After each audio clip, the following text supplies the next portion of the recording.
அந்த திருச்சி மீட்டிங் முடிச்சுட்டு அங்கிருந்து கிளம்பும்போது அந்த ரோட வந்து கிட்டத்தட்ட பால் பண்ணை வரைக்கும் சீல் பண்ணி வச்சுட்டாங்க.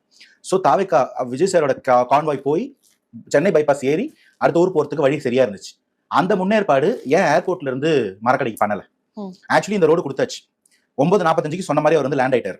ஸோ அந்த இடத்துல 15 நிமிஷம் தான் டிராவல் டைம் ஏர்போர்ட்ல இருந்து மரக்கடை நியாயமா. அப்போ அந்த ரோடுக்குள்ள எந்த வெஹிக்கிள்ஸும் வராம டைவர்ஷன் போட்டு மக்கள் வராம சீல் பண்ணி வச்சிருக்க வேண்டியது யாரோட வேலை? காவல்துறையோட வேலை. பெர்மிஷன் நீங்க அதுக்கு தான் கொடுத்துருக்கீங்க. அதுதான் பந்தோபஸ்துன்னு சொல்லக்கூடியது. அப்ப அந்த ரோடுக்குள்ள பொதுமக்களையும் அவங்க வாகனங்களையும் விடும்போது அந்த இடத்துல ஒரு ஜாம் ஏற்படுது. கூட்டம் வந்த பிறகு பஸ் அவங்க மேல ஏத்தியா போக முடியும்.